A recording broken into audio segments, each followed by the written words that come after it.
Oi, É, chefe. Só queria dar que todos sejam bem-vindos ao ciclo de seminário do LGHM de 2022. O meu nome é Rafaela, eu sou aluna de doutorado da professora Andrea, aqui na LGHM, e queria informá-los que eu estarei à frente da organização dos seminários desse ano, então eu aproveito para convidá-los e incentivá-los não apenas a participarem como ouvinte, mas também como palestrantes.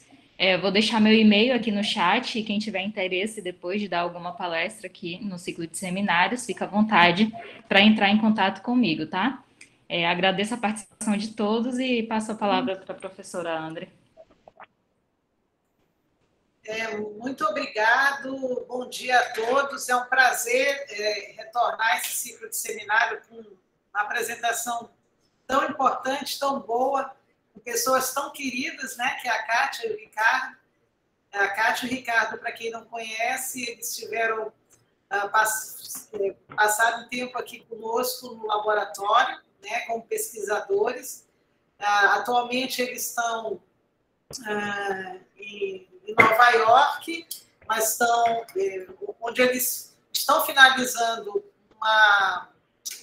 um período de trabalho deles com o Monte Sinai, trabalhando com doenças neurodegenerativas, tanto a Kátia quanto o Ricardo.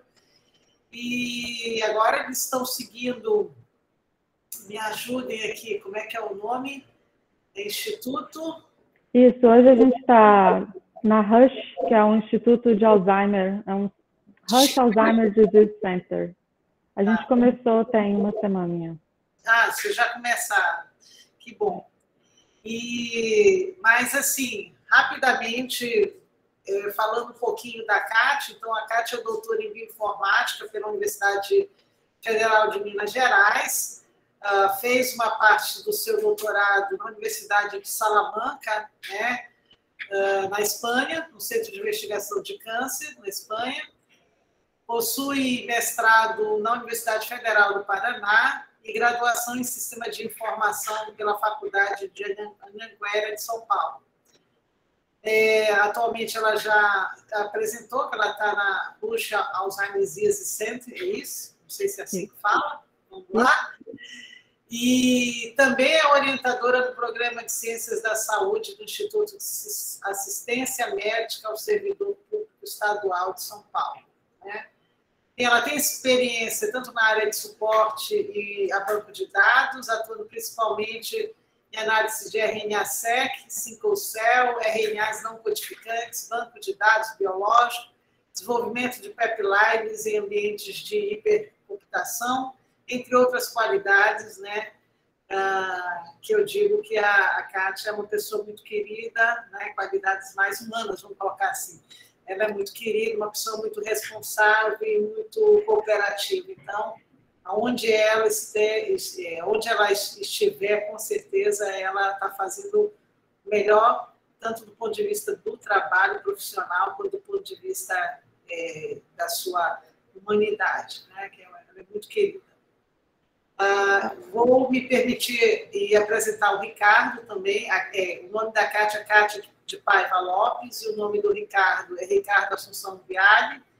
Possui graduação em Matemática e Análise de Sistemas, ambos pela Universidade Federal do Paraná, mestrado em Bioinformática pela Universidade Federal do Paraná e doutorado em Bioinformática pela Universidade Federal de Minas Gerais. Fez o período sanduíche do European Bioinformatics Institute. Onde é isso, Ricardo? Na Inglaterra? Na Inglaterra. Na Inglaterra, né? Realizou residência aqui com a gente, claro, a Kátia também realizou, fez uma parte aqui de pesquisa na UFPA, e também junto ao Departamento de Neurociências de Monte Sinai, onde eles acabaram de sair. Atualmente ele é instructor, é isso o nome? Instrutor. É instrutor na Rush Alzheimer Disease Center em Chicago e é orientador também no Programa de Ciência de Saúde do Instituto de Assistência Médica ao Servidor Público Estadual no Brasil. Os interesses de pesquisa, genômica funcional, evolução molecular e neurociência, mas eu sei que ele gosta também de evolução, né? E também uma pessoa muito querida, uma pessoa muito humanitária, amiga. Os dois, para quem não sabe, são casados, né? Assim como eu sou casada com o Sidney. Então, trabalham juntos e fazem uma pesquisa de excelência. Então, é uma honra para a gente, Kátia, Ricardo. Desde já vou avisar aos ouvintes que vai existir toda terça-feira, 11 horas, tem palestra. Tem mais 2 que vão ser dadas independentes pela Kátia e pelo Ricardo, tá? E que a gente vai passar depois. Então, fiquem à vontade. Desde já eu agradeço. Para mim é uma honra ter pessoas como vocês aqui no nosso seminário. Só faz abrilhantar mais. Beijo. Bom, ok, vocês estão vendo a tela direitinho, né? Estamos. Eu acho que eu estou com a tela errada. Ok. Primeiro eu quero agradecer, né, professora, muito obrigada pela introdução maravilhosa. Né? Eu quero dizer que o prazer é todo nosso estar aqui com vocês.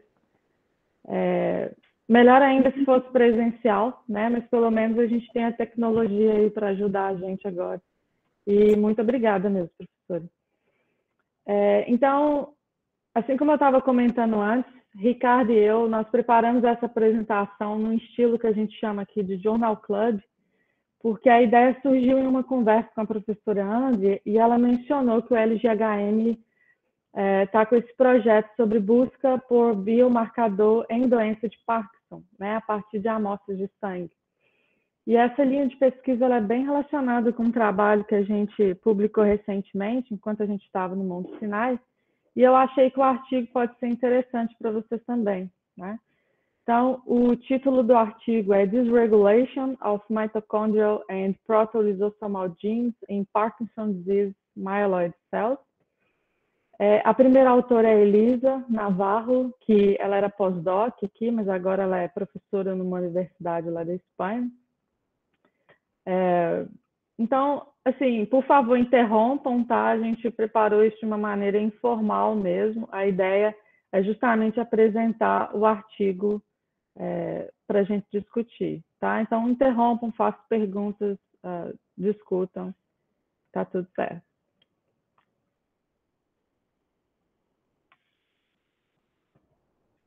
Deixa eu só mudar o meu pointer aqui. Ok. Então, essa é a agenda de apresentação que a gente preparou para hoje, tá? Eu vou apresentar um background ou uma introdução baseada em outros artigos, tá? E aí eu vou falar um pouquinho sobre a doença de Parkinson, mas mais voltado sobre os estudos genéticos que estão focados nessa doença. E em seguida eu vou dar um overview do projeto que se chama MIND. Então, MIND significa Myeloid Cells in Neurodegenerative Diseases. Tá? O pessoal aqui gosta de dar nome para projeto. O MIND é um projeto grande que inclui coleta de sangue por 5 anos. E esse é o primeiro paper dessa iniciativa. Todos os dados ficam públicos, incluindo o raw data e os resultados das análises. Então, tá, em seguida eu vou falar dos genes diferencialmente expressos, da análise de enriquecimento, como parte dessa análise de transcriptoma que foi feita. Depois eu vou falar sobre as redes de coexpressão, que foi a parte que eu contribuí com esse trabalho, tá? E, por fim, o Ricardo, então, vai dar continuidade, onde ele vai apresentar as análises de single cell, eu coloquei aqui, né? As análises de single cell com a célula de CD14 positivo, de monócitos, e ele vai também apresentar a parte de análise de EQPL, ok? Então, vamos lá.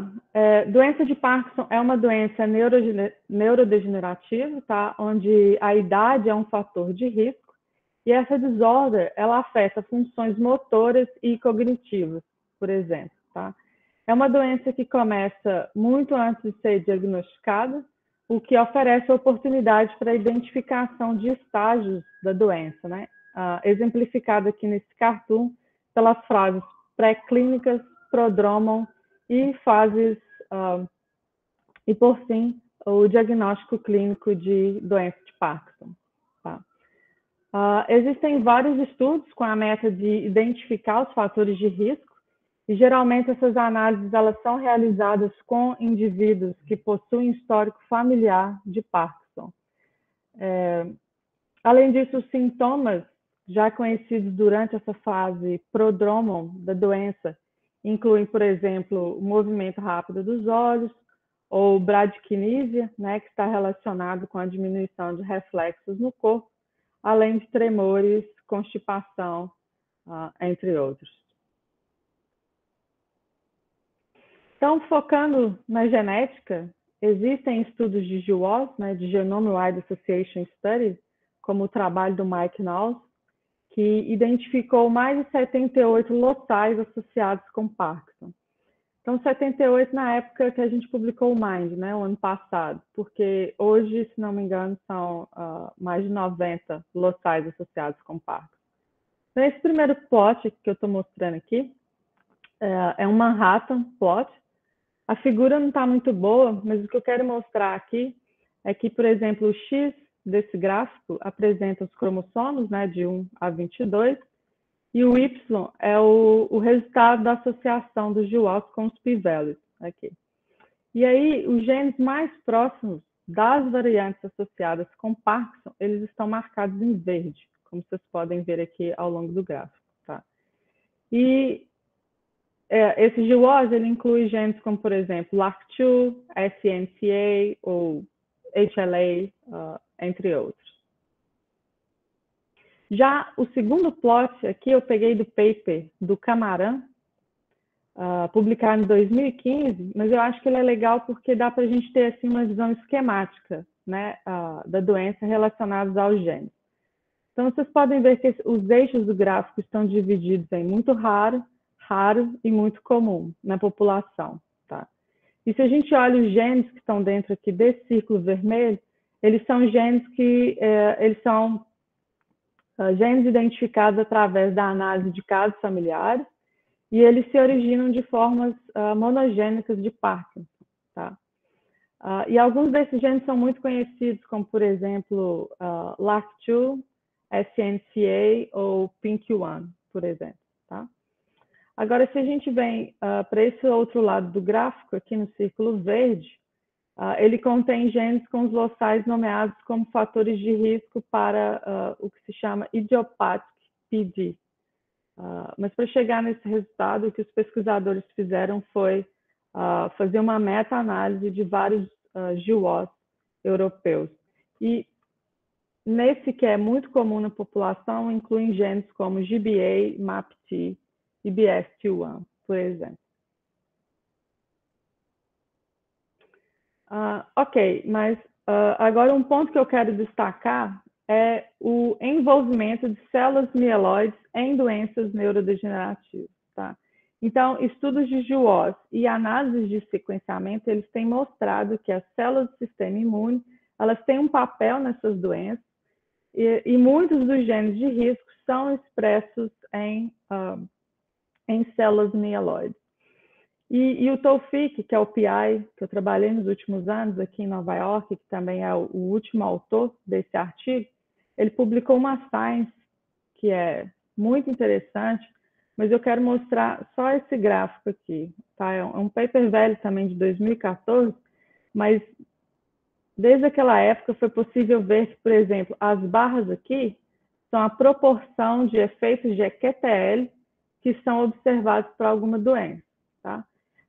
Então, aqui a gente tem a lista de doenças, e aqui a gente pode ver que cada cor é um tipo celular. Né? Então, laranja para monócitos e verde para células T, por exemplo.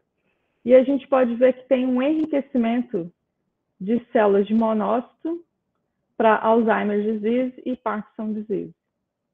Tá? Também é sabido que micróglias e monócitos, eles se originam das mesmas células precursoras, como a gente pode ver nessa figura aqui, tá? Mas o que eu quero destacar nessa figura é que as micróglias, elas surgem cedo no desenvolvimento, tá? No extra-embryonic yolk sac, durante o desenvolvimento do feto, né? Então, falando nisso, a gente tem que pensar que tem 4 tipos de células mieloides, né? Eles são os monócitos, ou a gente fala muito o termo em inglês, né, monocytes, ou micróglias, também células dendríticas e macrófagos, tá? Porém, uma coisa que eu quero destacar nessa figura é que os monócitos e as micróglias, elas compartilham várias das mesmas vias, tá? Embora a gente possa esperar que cada um desses tipos de células, elas vão ter as suas especificidades, já que microglia ou micróglia é o único tipo de célula mieloide que vai ser expressa no cérebro, enquanto que essas outras 3 células mieloides que eu mencionei vão ser expressas no sangue. E aqui um slide bem simples, tá? Ele foi criado pela Elisa, mas eu coloquei aqui só porque eu acho ele muito didático, tá? Então, só para a gente relembrar que os monócitos, eles são células mieloides que podem ser extraídas do sangue, e as micróglias, elas são células mieloides que são expressas no cérebro, tá? Mas por que a gente precisa pensar nisso, né? Porque, como vocês sabem, é muito mais fácil a gente conseguir sangue do que cérebro de paciente, não é mesmo? E eu estou dando ênfase nesses 2 tipos de célula porque foram as células usadas no artigo que a gente vai discutir, tá? Porém, os pacientes que doaram sangue, eles estão vivos, tá? E as amostras que eles têm nesse paper são de micróglia, são de outros pacientes, são de pacientes que já faleceram, mas que doaram o cérebro. Mas se a meta é buscar biomarcador, o quanto antes, o sangue é um tecido bem interessante para isso, né? Então tá, então agora vamos passar para o artigo mesmo. Então essa é a primeira figura, tá? Com um overview do projeto. Então primeiro eu vou falar das amostras de sangue. Foram coletadas amostras de pacientes de Parkinson e de controle em 5 diferentes clínicas aqui em Nova York. Em seguida, foram isolados DNA dessas amostras para fazer genotipagem. E, por fim, foram isolados PBMC e monócitos do sangue para poder fazer RNA-seq. Tá? Mas, como a gente também tem a parceria com um banco de cérebro do Monte Sinai e um banco de cérebro da Holanda, também foi possível incluir algumas amostras de micróglias, tá? Então, foram um total de 128 amostras provenientes de 55 indivíduos, tá? Que a gente também tem um DNA, mas foi feita a análise de RNA-seq separado desses indivíduos para comparação. Então, tá. Então, com os monócitos, foi feita a análise de RNA-seq, tá? Com 230 amostras de diferentes indivíduos. Também foi feito um single cell com 10 indivíduos e EQTL, análise de EQTL com 180 indivíduos somente da população europeia. Tá? Eu também mencionei dos dados de micróglia, né, que foram, então foi feito RNA-seq das micróglias e esses dados foram analisados separadamente, mas a ideia no final foi comparar os perfis de expressão de Parkinson e controle entre monócitos e micróglias.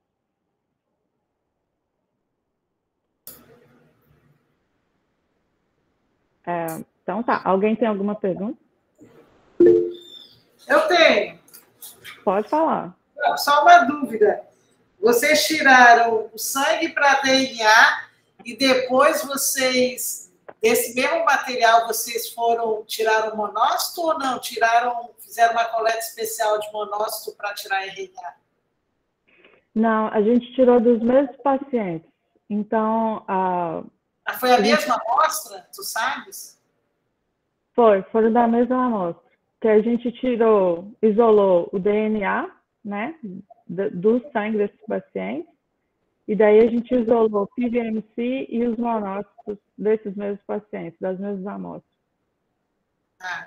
E só para eu entender um pouquinho, esse RNA-seq que você mostrou primeiro, são só os controles? Os 230 são os controles, ou não? Aqui tem paciente? Não, tem tudo. Tem pacientes também. São 135 pacientes e 95 controles. Ok. Obrigada. Claro. Então, vamos lá. E se alguém tiver alguma pergunta, pode falar, tá? Então, tá. Então, eu vou começar a apresentar os resultados. Tá? Essa é a figura 2A. É uma figura simples, mas é um vulcano plot só para mostrar os genes diferencialmente expressos, né, entre Parkinson e controle.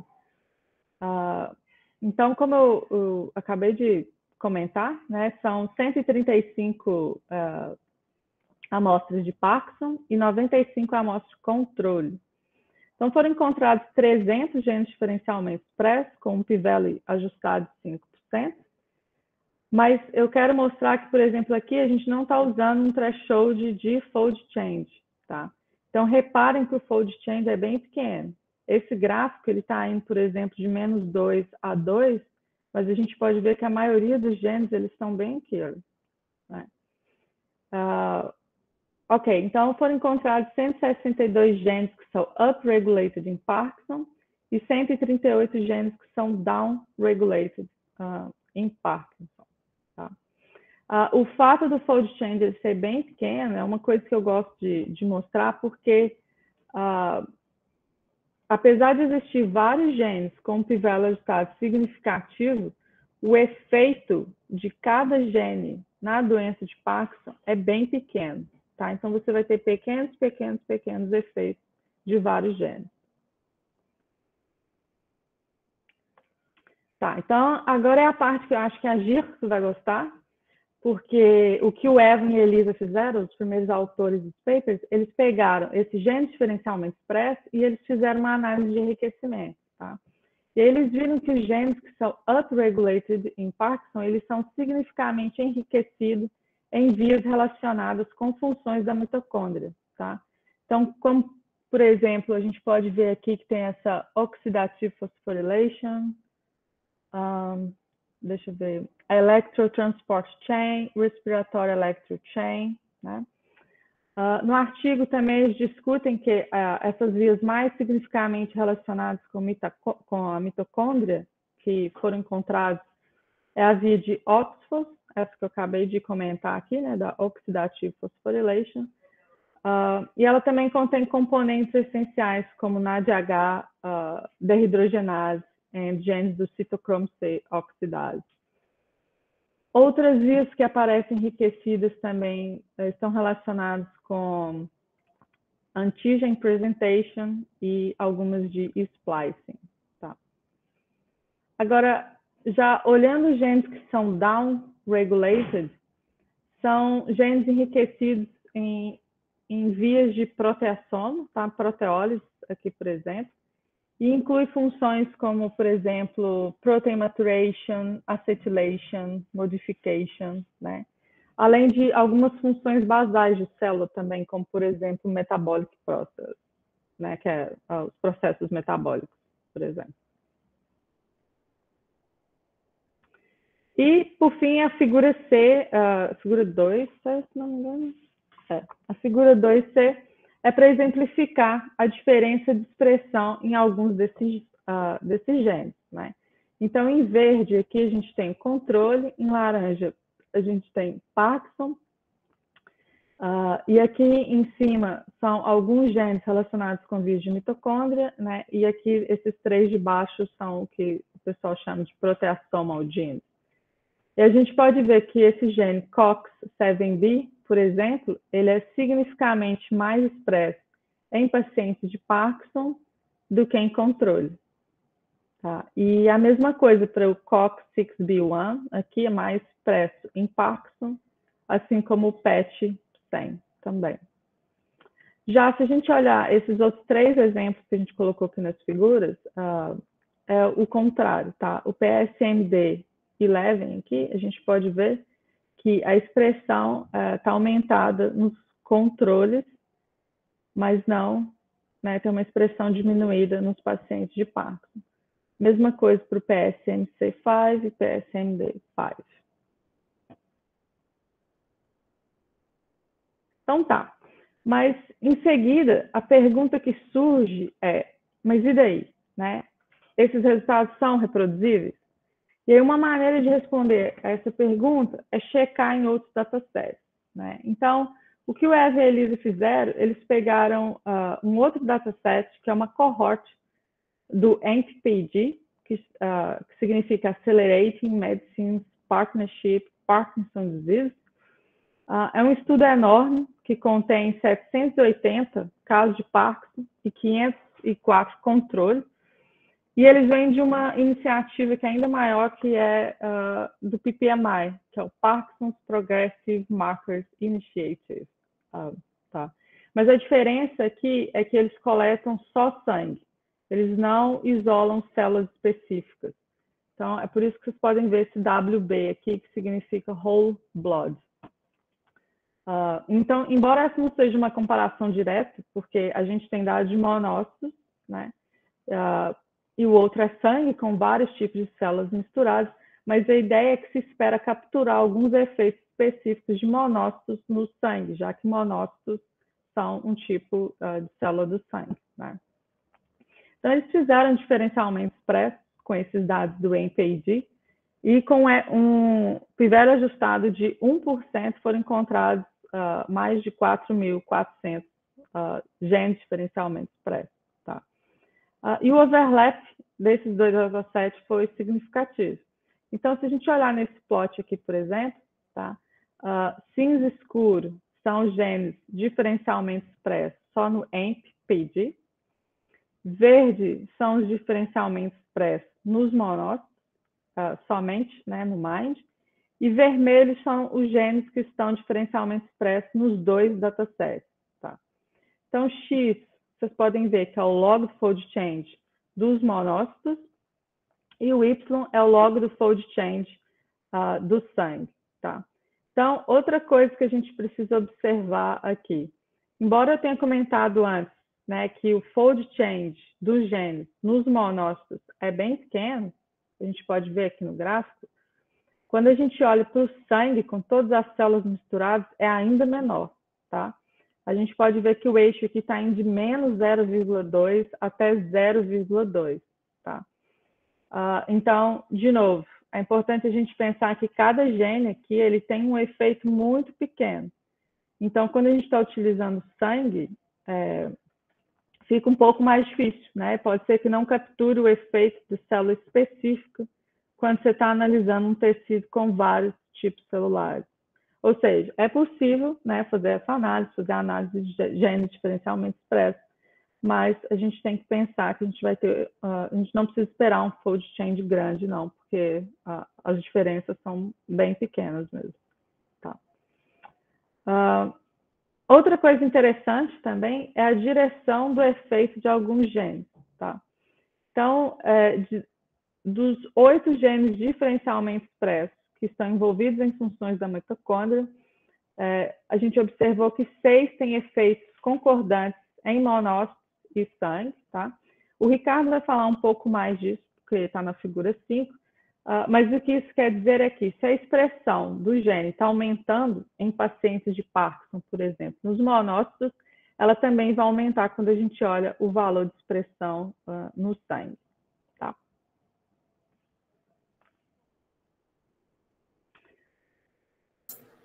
Alguma pergunta? Kátia? Pode falar.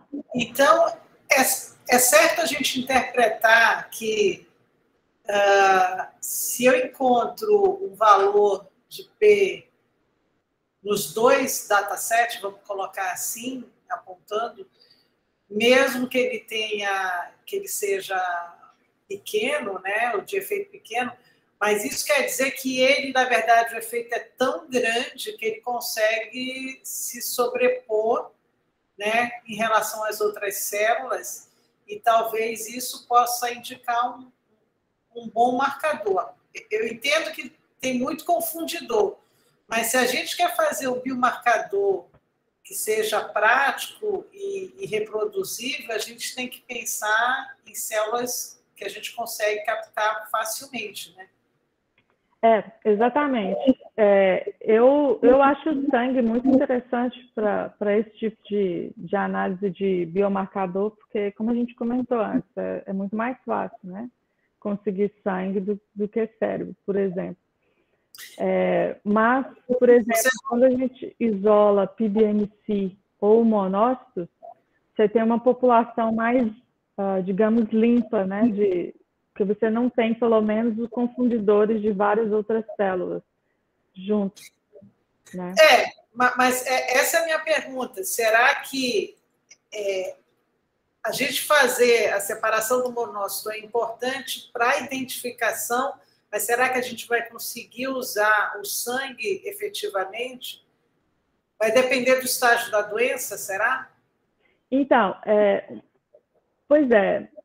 Uma coisa que a gente observou é o seguinte: quando você isola, por exemplo, os monócitos, você precisa de menos amostras para começar a encontrar mais resultados, porque é um dado que está mais limpo, né? Quando você tem o sangue, por exemplo, você precisa de mais amostra para começar a ver esses resultados específicos, sabe? Okay. Porque o efeito é muito pequenininho, né? Essas duas iniciativas que eu estou mostrando aqui, por exemplo, o AMP-PAD e o PPMI, eles fazem, são estudos grandes, assim, vale a pena olhar os papers deles, inclusive, que eles usam só sangue mesmo. Mas aí eles têm 700 amostras, sabe? Enquanto que a gente, com os monócitos, esse estudo tem 230 amostras, né? E a gente conseguiu um overlap significativo. Ok, obrigada. Entende? Só para adicionar uma informação aqui, tem nesse estudo de sangue que a Kátia mencionou, eles encontraram que há uma diferença entre proporção de tipo celular também. Então, eles mostram que casos de Parkinson, eles têm menos linfócitos comparado com indivíduos que são controle. E aí, se você for olhar em termos de expressão gênica, você vai ter uma influência disso, né, no teu resultado. Então, às vezes é meio complicado analisar a expressão gênica em sangue total, porque você tem essas diferenças de proporção celular também. Ok. Vocês vão falar de efeito aditivo? O que seria efeito aditivo? Somar esses pequenos efeitos para tentar visualizar um conjunto de marcadores e não só um marcador? Bom, a gente não chegou assim, não que a gente vá somar especificamente, mas a gente usou diferentes métodos, igual o próximo que eu vou apresentar aqui, análise de rede, né, que é uma outra maneira de encontrar também os genes que são coexpressos. E, por fim, a gente fez a QPL também, para chegar em alguns biomarcadores no final. Okay.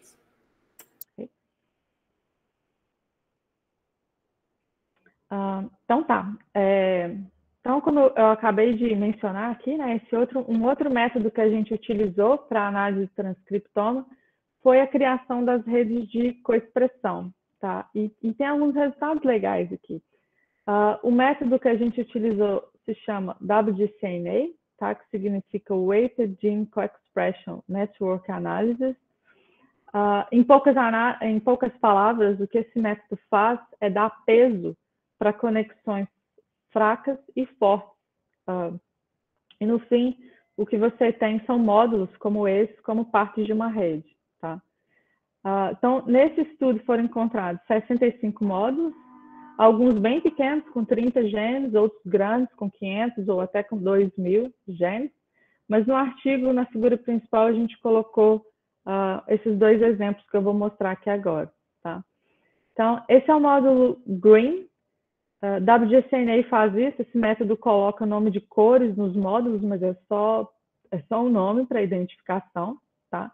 O módulo completo tem 567 genes, mas para o artigo que eu fiz, eu gerei só uma figura com menos genes, mostrando as conexões mais fortes para melhor visualização, tá?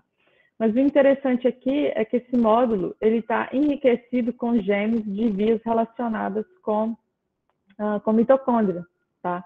E esse mesmo módulo, ele está enriquecido, além de estar enriquecido com as vias da mitocôndria, ele tem 23 genes que são diferencialmente expressos, que são upregulated em Parkinson, mais 2 genes que estão aqui marcados com triângulo, que são genes de GWAS de Parkinson, tá? Que é o LSM7 e o BST1 aqui, tá? O outro exemplo de rede, de módulo, é o módulo Salmon, é um módulo menor, com 138 genes, mas ele é interessante porque ele contém 28 proteolisossomal genes, tá? Mais 8 genes diferencialmente expressos, maioria downregulated, marcado aqui no módulo em azul, mais 3 genes de GWAS de Parkinson, tá? Então, essas redes elas são criadas por um método não supervisionado, e é legal porque mostram que não só os genes mitocondriais e os proteolisossomais, eles são diferencialmente expressos, mas eles também são coexpressos, como os exemplos desses 2 módulos que eu mostrei aqui. Tá? Bom, essa é a minha parte. Agora o Ricardo vai continuar com a apresentação.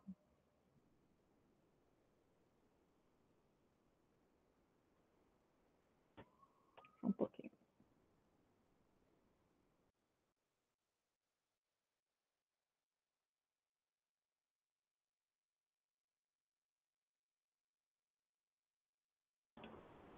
Ok. Podem ver na tela? Uhum. Então tá. Então, após ter sido observada essa diferença, né, entre a expressão de genes mitocondriais e proteossomais, o que foi feito em seguida foi tentar ver se esse mesmo efeito podia ser observado em diferentes tipos celulares. Né? Então, nesse caso, foi usado dados de expressão do cérebro, mais especificamente da região da substância negra, que é uma região responsável pela produção de dopamina, e é onde a patologia de Parkinson se inicia.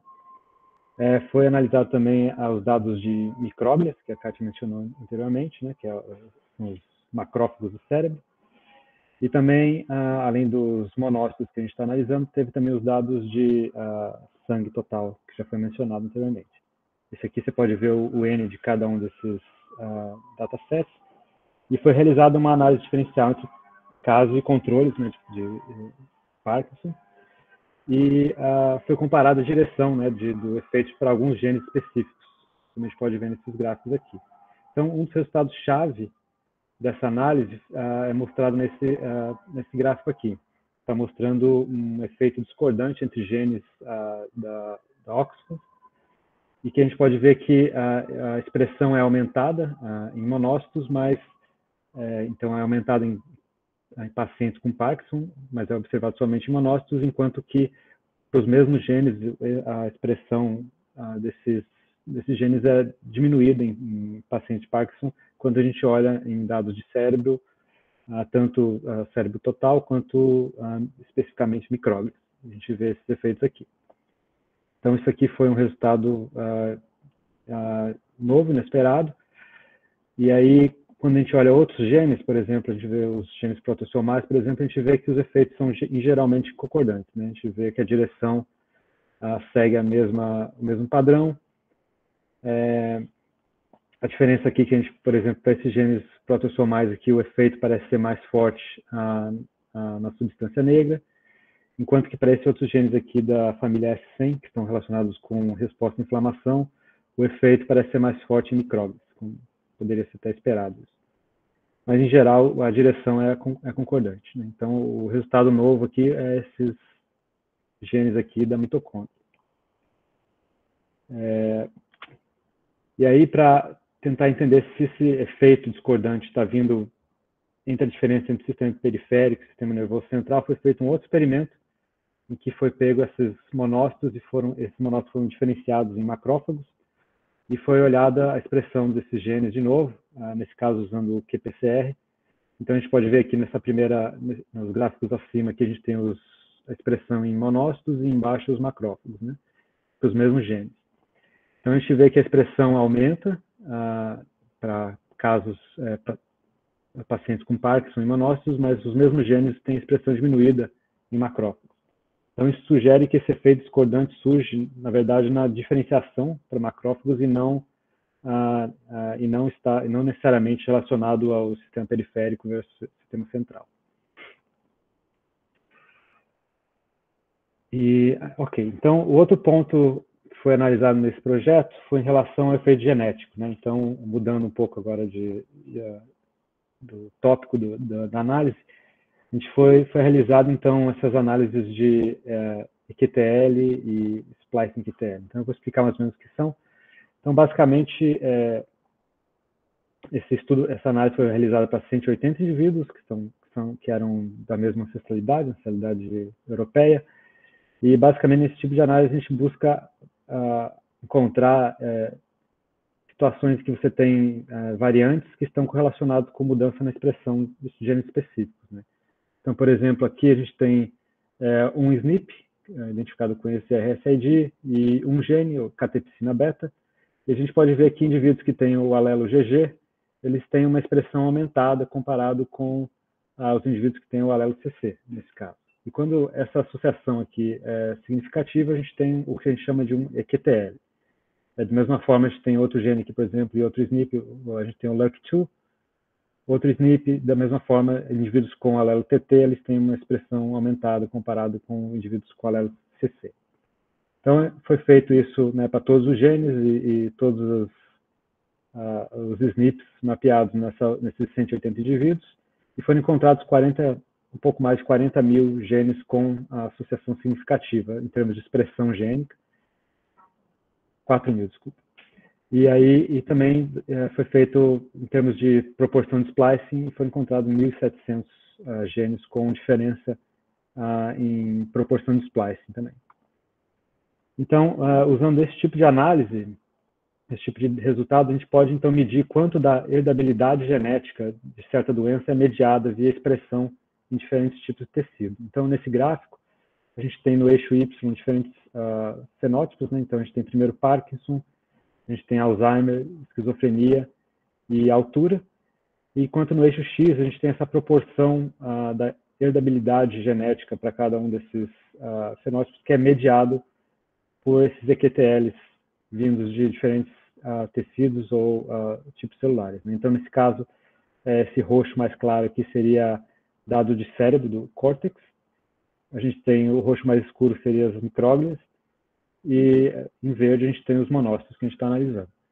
Então, basicamente, o que a gente pode ver nesse resultado, por exemplo, em Parkinson, é que, em termos de monócitos, a gente vê que cerca de 26% dos efeitos genéticos poderiam ser mediados, ou são mediados, via EQTL de monócito. E o efeito aqui é maior, por exemplo, se a gente usa dados cérebro, então cerca de 40% do efeito genético é mediado via mudanças em expressão na RNA do cérebro. Já para Alzheimer, por exemplo, a gente vê um efeito maior, mais forte em células mieloides, né? Então, aqui a gente vê um efeito mais forte em monócitos e também em micróglia, que supera, inclusive, o efeito de cérebro, né? Então, esse efeito de células mieloides em Alzheimer já é conhecido e a gente pode observar isso nesse gráfico aqui. Já outros fenótipos a gente pode observar que já eles não têm esse efeito. Então, eles servem como controle. Por exemplo, a altura, a gente não vê nada específico, né? Nenhum enriquecimento mediado via monócitos. Então, esse aqui é um jeito de ver, tipo, uma visão geral, usando todos os dados de EQTL, o que a gente consegue explicar da doença, né?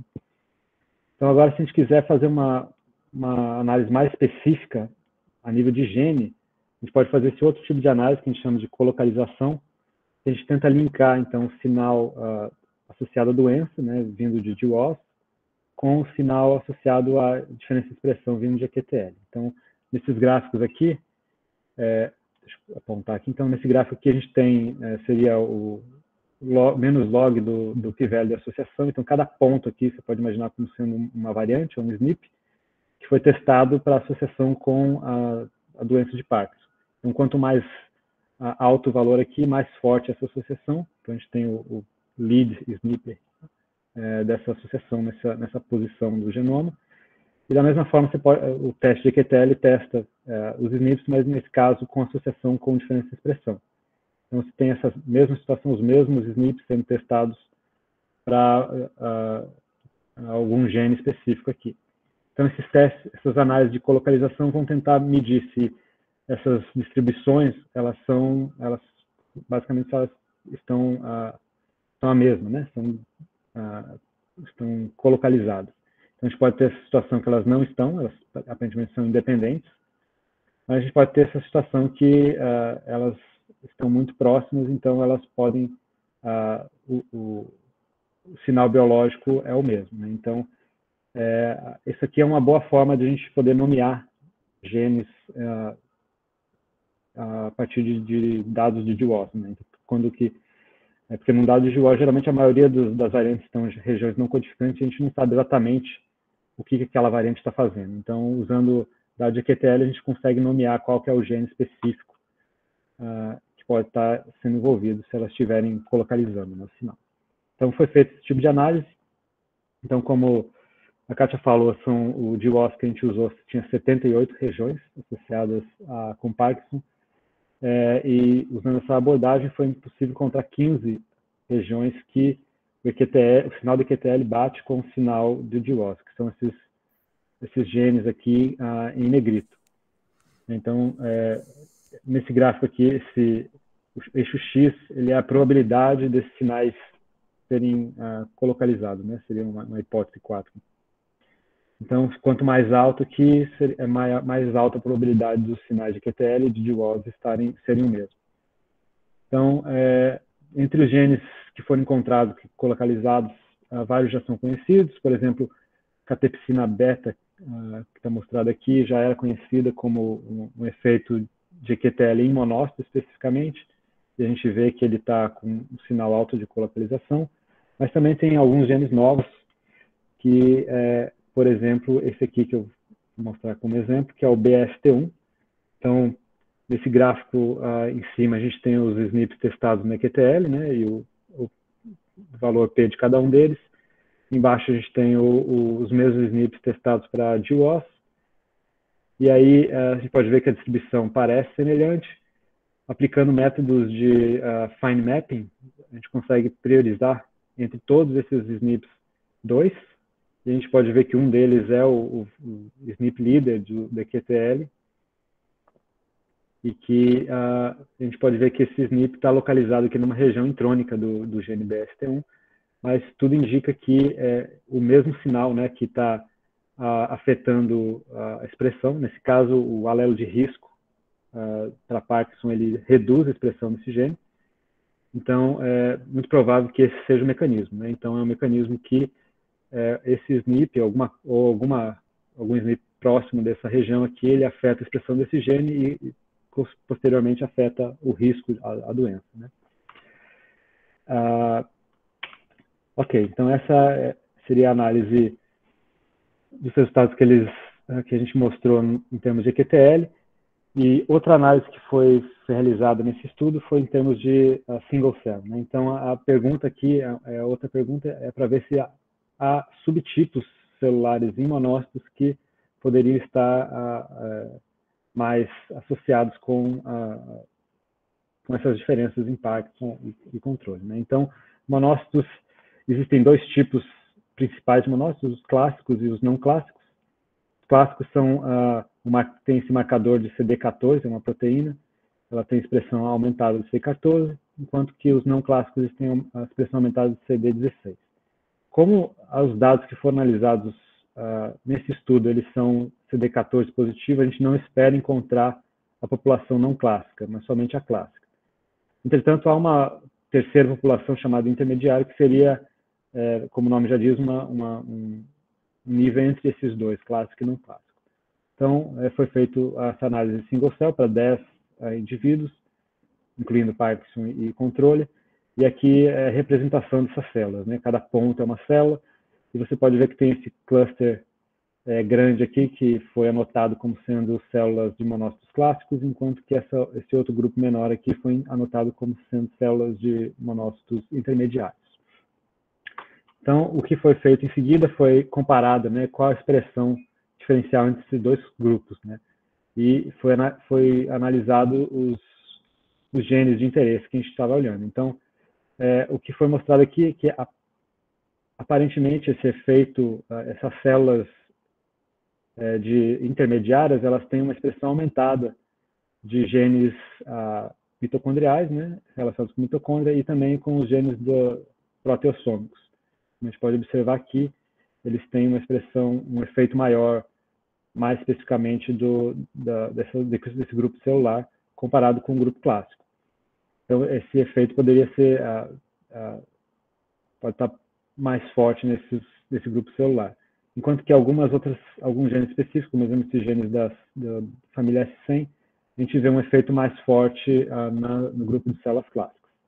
Então, essa análise aponta, né, que a gente possa ter um efeito específico para subgrupos, né, de monócitos que podem estar atuando nesse efeito na doença. Então, para recapitular, né, então, todo o estudo. Então, foi feita essa análise de monócitos, foi observada essa desregulação em vias da mitocôndria e proteolisossomais. Então, mitocôndria, aparentemente em monócitos, elas têm um efeito aumentado, né, em casos, e os proteolisossomos estão efeito diminuído. Foi observado também essa diferença esse efeito discordante entre os genes da mitocôndria, quando a gente compara monócitos com células do sistema nervoso central, da micróglias, e também células de macrófagos. Então, isso aponta para um efeito que seja específico de células. O estudo de single cell mostrou que essas alterações podem estar envolvidas com subgrupos de monócitos, subpopulações de monócitos, mais especificamente vindos dos monócitos intermediários. E a análise de genética, né, de QTL, mostrou que cerca de 22% das regiões associadas com Parkinson, elas têm efeito tanto em expressão quanto em splicing em genes, especificamente no transcriptoma de monócitos. Então, esses são os resultados, esse é os agradecimentos. Essa análise foi liderada, né, como a Kátia falou, pela Elisa e pelo Evan. E esse é o nosso PI, o Taufik, e esse é o grupo. Se alguém tiver alguma pergunta, obrigado. Fantástico, parabéns. Eu tenho algumas dúvidas, mas como eu já falei bastante, eu quero ver se o grupo se manifesta. Bruno, Giovana, vocês são obrigatórios a manifestação de vocês. Oi. Legal, parabéns pelo trabalho, gente. Na verdade, eu tinha uma dúvida, uma curiosidade, se vocês têm interesse de analisar líquor também como material para avaliar essa desregulação, talvez pegando células do líquor e vendo se elas vão parecer com o padrão que vocês veem no cérebro ou se vai ser um padrão mais parecido com o que vocês veem no sangue. Se tiverem essa curiosidade. Desculpa, Bruno. Qual é o título? Qual tecido que você falou? Alô? Você me ouviu?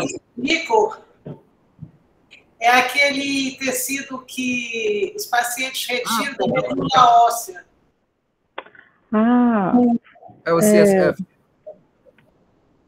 Tá, eu sei. Pois é, a gente não coleta, assim, o Taufik não coleta esse tecido aqui, mas o pessoal tem interesse, sim. Eu já vi, o pessoal já discutiu isso aqui. Eu não sei se na Rush eles coletam, mas talvez tá aí uma boa pergunta, porque a gente pode olhar esses perfis de expressão, né? Eu não sei mesmo. Bruno, eu acho interessante isso, a gente já conversou algumas vezes, mas por que você acha que no LICO teria um padrão de expressão diferencial, só para a gente abrir um pouquinho a mente, em relação a tecido específico e a sangue? Entendi essa questão. É porque quando a gente vai estudar esse tipo de doença, a gente espera que o líquor tenha material um pouco mais puro nesse sentido. Mas a gente espera que as células do líquor tenham uma informação muito mais próxima das células que você vai ter no cérebro, né? E a gente sempre tem essa ideia de que o que você encontra meio que no sangue talvez não expresse muito bem o que está acontecendo no cérebro. Então, é mais nesse sentido, de tentar ter uma captura de células mais próxima, talvez da micróglia, que está lá no cérebro. Mas entendo que, em termos de informação genética, talvez elas estejam muito próximas.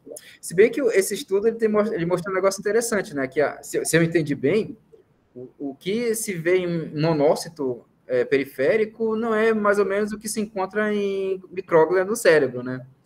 Então, como será que é o padrão do líquor, da célula que a gente encontra no líquor, nesse monócito que a gente encontra no líquor? Só para esclarecer uma coisa, no líquor, em geral, humano, a gente encontra muito linfócito tipo monócito, né? Polimorfo nuclear, só quando tem algum tipo de infecção. Então, minha dúvida é sobre essas poucas células que a gente vai encontrar no líquor. Será que elas vão ser muito diferentes? Elas vão ser mais padrão perto do encéfalo ou um padrão mais próximo do sangue? Inclusive, deixa eu aproveitar e te perguntar, Bruno, o quão difícil que é para conseguir a amostra de líquor? Olha, é mais fácil do que cérebro, do que brain bank, mas... O cérebro, o cara tem que morrer, só isso. Só isso. Agora, assim, a dificuldade técnica da punção lombar, ela é um pouco mais incômoda, tem que convencer um pouco mais o paciente, mas, em geral, a gente não tem muitas imensas dificuldades. Aqui em Ribeirão, a gente fez alguns estudos com biomarcador de líquor, assim, aos trancos e barrancos conseguimos, né, uma amostra grande de líquor. Mas eu acho que, no ponto de vista clínico, se você conversar com o paciente e se ele achar que é necessário fazer uma punção lombar para ser investigado por uma doença neurológica, ele topa. Então, não é difícil tecnicamente de ser feito, é um procedimento médico tranquilo. E se for por um motivo claro para o paciente, ele geralmente não se opõe a fazer a punção lombar, não. Então, é mais difícil do que sangue, mas também não é algo do outro mundo. Entendi. Mas deixa eu fazer uma pergunta de base para ti, Bruno, até para ajudar os meninos um pouco. A gente está falando aqui, não vamos dizer, não é do paciente que tem uma doença monogênica. Estamos falando daqueles pacientes que é um acúmulo de variantes que estão influenciando nesse processo e que tem uma participação muito grande e muito importante do que está acontecendo no meio ambiente, no sentido celular, né? O que está acontecendo e o que essa célula está transmitindo. Então, se a gente pensar em inflamação, sempre, na minha cabeça, a primeira coisa que vem sempre é a inflamação. Se a gente pensar em inflamação, tá? Qual é a diferença? Eu sei que é mais puro no sentido de que eu vou ter o padrão, porque está tendo uma comunicação direta do intestino, vamos dizer assim, para o cérebro, né? Do que está sendo fabricado para o cérebro. Mas quando essa inflamação, ela realmente é real, vamos dizer, né? Ela é um processo crônico, a gente vai encontrar também no sangue. Não igual mas a gente vai encontrar no sangue. A minha curiosidade sempre é qual é a etapa que eu vou conseguir ver esse padrão no sangue, né? Eu acho que essa é a pergunta, a gente não sabe, né? A gente não sabe se vai ser igual, se no meio do caminho a coisa modifica, se fica de um jeito no encéfalo, do outro jeito na periferia. Na verdade, realmente a gente não sabe. Em termos de proteína, a gente sabe que é bem diferente. Se você for procurar biomarcadores em doenças como Alzheimer, como Parkinson, no sangue, no líquor, você percebe que é muito mais fácil você encontrar essas coisas no líquor.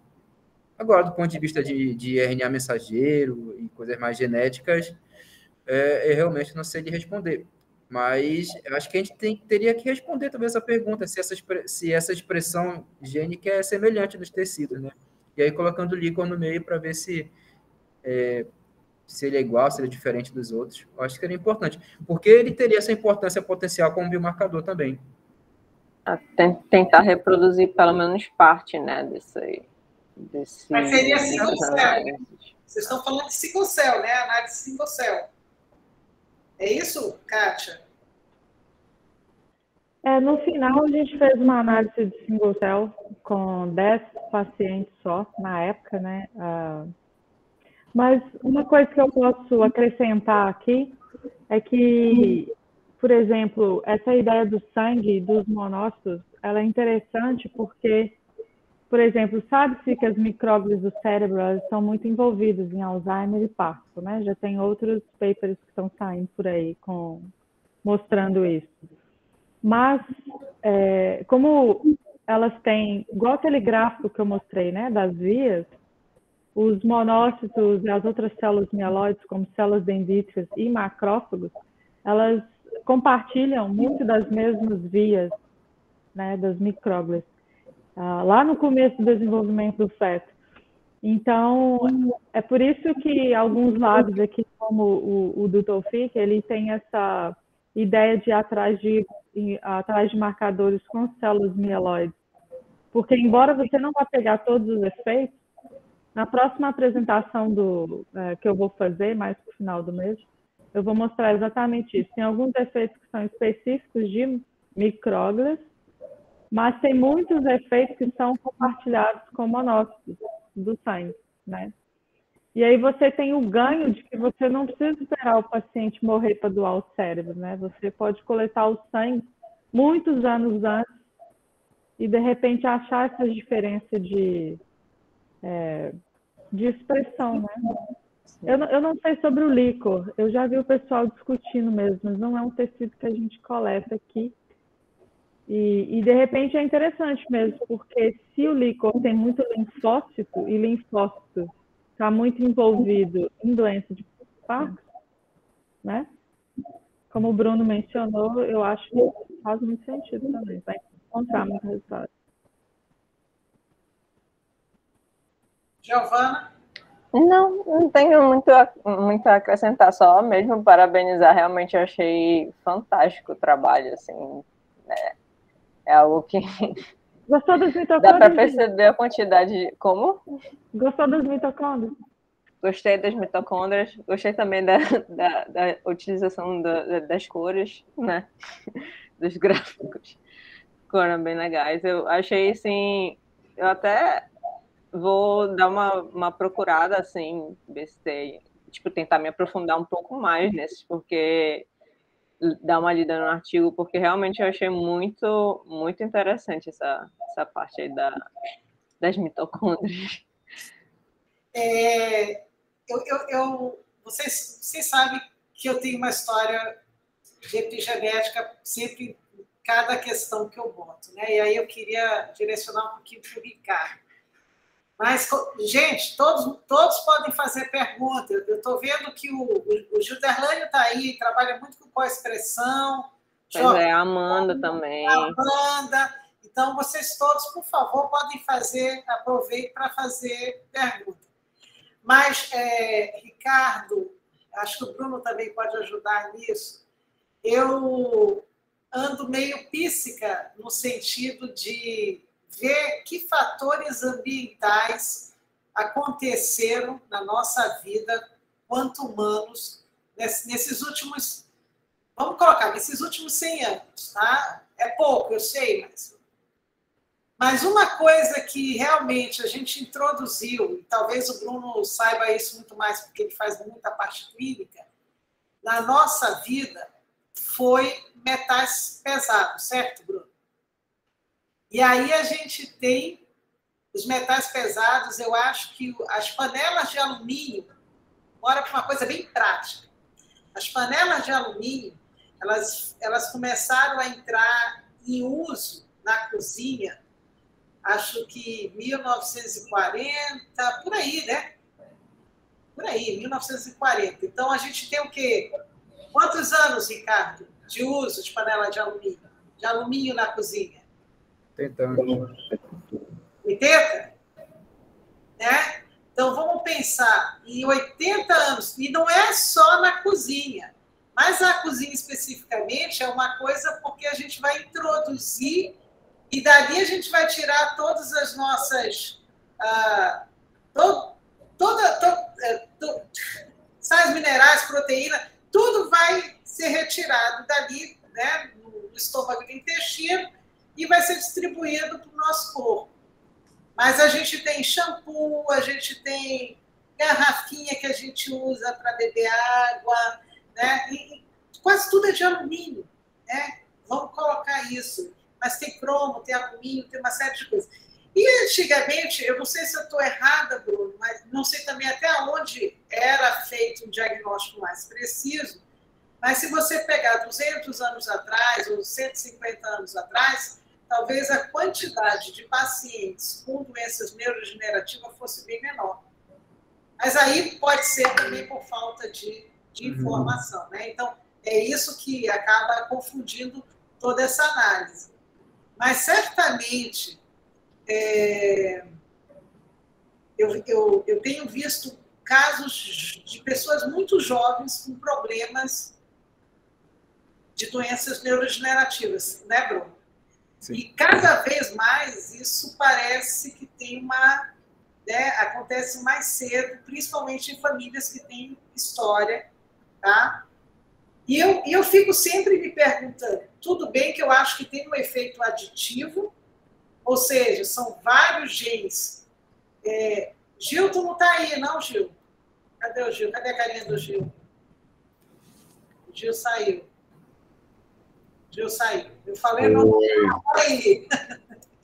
Então, não é aquela estatística que vocês fazem lá com o Eduardo Tarazona, que são vários genes juntos que vocês analisam? Vixe, são vários, mas é o mutation burden, foi o primeiro que veio na cabeça. Mas a gente diz que tipo assim, uma análise poligênica, em que você soma todos esses fatores. Né?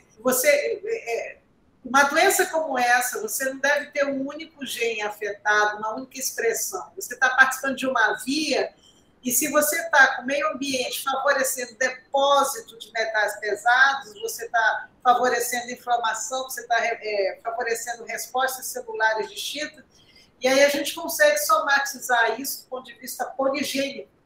Tá? Que não... Claro que eu vou ter... risco poligênico. Score de risco poligênico, isso. Jordano, pode aparecer também aí seu rostinho, que é bom que a Kátia e o Ricardo já olham para você também, o Bruno.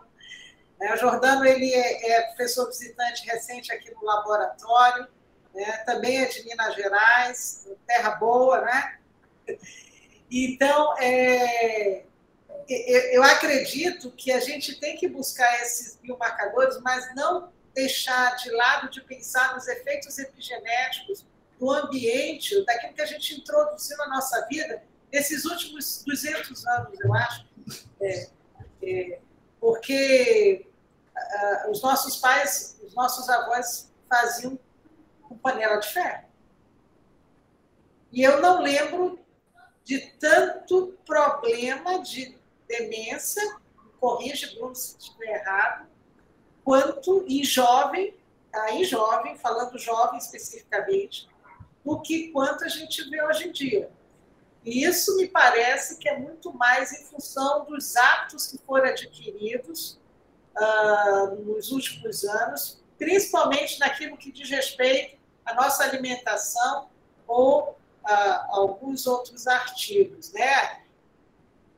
Atividade física, tudo bem, né? Isso foi uma perda evolutiva também, mas eu estou pensando muito mais a nível sistêmico. Mas eu concordo que a atividade física ela é extremamente necessária. A Regina está falando isso. Bruno, você queria fazer alguma manifestação sobre isso? Sim, sim. Eu acho que a gente está vivendo 200 ou 250 anos aí de uma revolução industrial que não parou ainda, né? Ela só intensifica. É difícil dizer o que a gente entrou em contato nos últimos 200, 300 anos de coisas novas, né? A gente tem coisas como plástico que não existia, metais pesados, pesticidas, né? É muita coisa, é muita coisa. Hidrocarbonetos, derivados de hidrocarbonetos, é o mundo. Agora, em relação assim, a evidências do que a gente tem em relação a essa parte ambiental, que sempre me interessou muito, em termos de metal pesado, professor, a gente tem 2 grandes metais pesados que estão ali sempre... Na verdade, vários estão associados ao Parkinson, mas os mais de forte evidência é o manganês e o ferro, o próprio ferro em si. Os outros, mercúrio, chumbo, eles entram de maneira um pouco mais anedótica.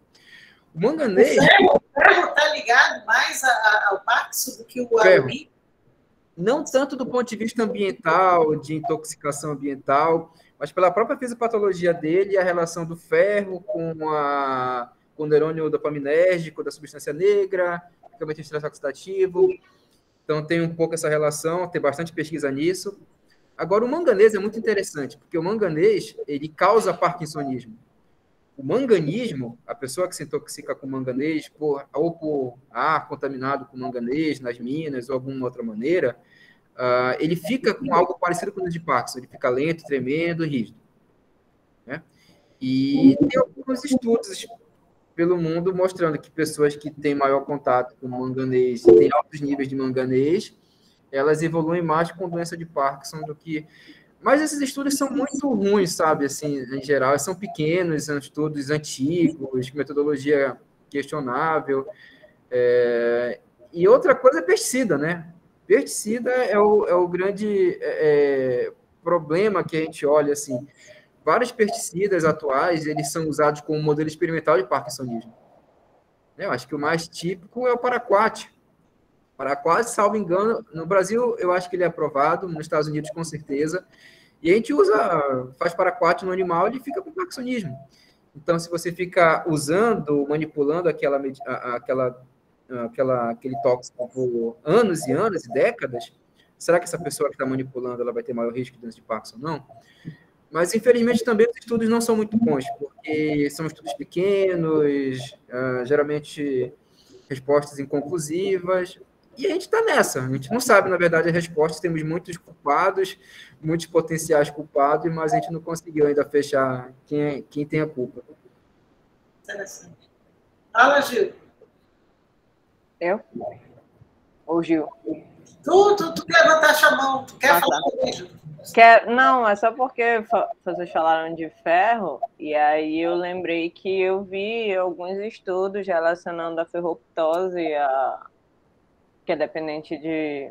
Para quem não sabe, a ferroptose é um tipo de morte celular dependente de ferro. E aí, alguns estudos relacionando a Parkinson. E aí, nos últimos anos, né, eles também associaram as mitocôndrias à ferroptose. Então, tipo assim, acaba voltando, né? É aquela coisa que a mitocôndria acaba estando envolvida na história. Aí, então, só para complementar essa conversa. Só fazer mais um comentário rápido. Eu não sei se eu comentei com a senhora sobre isso, professora. A gente, recentemente, eu e os colegas aqui do Brasil, a gente ganhou um grant internacional para estudar a epidemiologia de doença de Parkinson no Brasil. São 4 cidades. A gente aqui em Belém, uma cidade do Rio Grande do Norte, uma cidade do Distrito Federal e Veranópolis, que fica no Rio Grande do Sul. E vai ser um estudo de prevalência. A gente vai, aqui em Belém, especificamente, vai analisar pessoas que moram nas ilhas, que a gente quer pegar comunidades subrepresentadas. Então, a gente vai pegar Cotijuba, Cumbu, Outeiro e Mosqueiro, né? E uma das coisas que a gente vai avaliar, além de avaliar clinicamente esses pacientes, a gente, pelo menos, está se preparando, coletar material de sangue, plasma, né, e cabelo, para fazer dosagem de metais e pesticidas. A gente ainda está decidindo, por isso que eu já comentei com a senhora lá sobre a professora lá da química, né, que faz as medidas de mercúrio e tudo. Então, provavelmente a gente vai ter alguns dados no futuro sobre isso dos nossos aqui também. Talvez a gente possa usar para correlacionar. Legal, porque Veranópolis, inclusive, é a cidade que tem mais pessoas idosas do Brasil. Exato. Eu conheço Veranópolis. E o Belém teve alguma coisa ruim para ser escolhido? Não, é só porque eu estava lá no meio mesmo. Puxei a sardinha.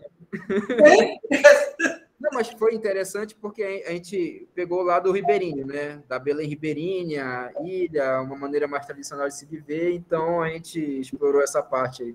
O mercúrio é outra coisa, né? Porque tem muito garimpo na região ainda e em atividade.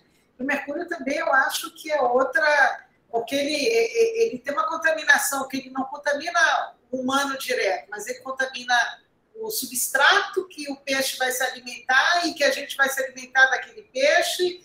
Então, tem, assim, eu acho que cada vez mais nas nossas pesquisas, a gente tem que fazer pesquisas junto com outros grupos, tá? Que trabalhem com o ambiente.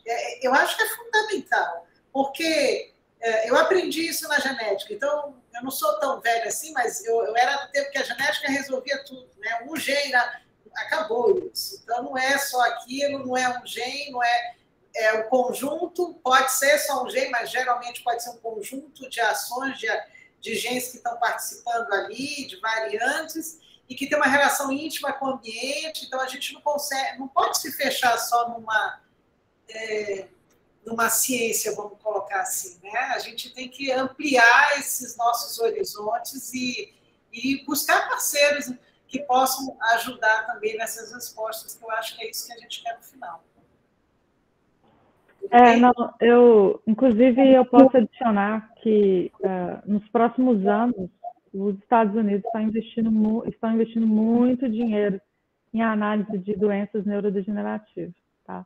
Então, o foco assim está muito forte em Parkinson e Alzheimer. E, inclusive, recentemente eu estava conversando com o diretor do centro lá da Rush, que a gente começou agora, e uma linha de pesquisa que eles estão criando lá chama-se Exposure, que é exatamente isso que você comentou, Bruno, tipo, quais são alguns fatores ambientais que influenciam, por exemplo, Parkinson e Alzheimer. Eles estão mais interessados em Alzheimer lá, para falar a verdade, mas incluem outras doenças neurodegenerativas também, porque não é sabido, sabe? Assim, tem, como você disse, uns estudos muito pequenos, mas é uma coisa que vai avançar nos próximos anos, e é muito legal que você tá com esse grant para fazer análise de população brasileira, porque a discussão aqui está muito grande em torno de incluir outras populações, né? Porque é tudo feito com análise de europeu, né? Mas a gente sabe que a gente precisa incluir outras populações, porque a gente vai encontrar outros SNPs, outras variantes de riscos e vai enriquecer muito. Então, está se caminhando muito para isso. Eu acho que nos próximos anos a gente vai começar a ver artigos novos. Estamos dentro. É só chamar que a gente participa. Pode deixar. Olha, foi muito bom abrir esse ano com a palestra de vocês, né? E a gente vai mandar ainda, quem tiver interessado, entre em contato com a Rafa, mas a gente vai mandar as palestras que já estão marcadas, né? Até o mês acho que até o final de abril já está mais ou menos marcado. E aí o Jordão está perguntando alguma coisa, só um instante. Uma curiosidade, não conheço muito sobre Parkinson, mas há algo relacionado a ter uma base autoimune? Alguns dos genes do cóccix da cadeia respiratória estão relacionados a imunidades. Eu acho que vocês comentaram, não? Logo no início. Acho que alguma coisa com imunidade, sim. Boa pergunta. Tem vários genes de GWAS, de Parkinson, que eles estão presentes, né, em células do sistema imune. Mas aí, para dizer se é uma doença autoimune, Eu não sei dizer, talvez o Bruno saiba mais. Olha, eu vi nos resultados, eu acho que do Ricardo, que ele mostrou com diabetes. Eu fiquei hiper curiosa. Tá? Eu não quis perguntar. Mas eu vi que uma das vias que estão alteradas lá que você mostrou era diabetes. Então, com certeza está relacionado com a autoimune, e por isso que eu falo sempre na inflamação, Bruno, não é à toa, porque para mim todo o processo ele começa na inflamação. Tá? Então vai depender da célula-alvo que ele está apontando. Mas, Jordano, não sei se os meninos sabem responder, eu não sei te responder, mas eu acredito que sim. Não sei se o Bruno quer comentar. Eu não diria que seja autoimune, talvez, no sentido de ter uma autoimunidade direcionada a antígenos ou a células do sistema nervoso para causar a doença. Mas neuroinflamatório, eu diria com certeza. Com certeza. Tem várias evidências disso. A minha orientadora lá de Ribeirão, a professora Elaine Delbel, ela trabalha com a hipótese de que, na verdade, a doença ela deixa o cérebro no estado de pró-inflamatório crônico. E que, ao longo da doença, esse estado pró-inflamatório ele vai só aumentando.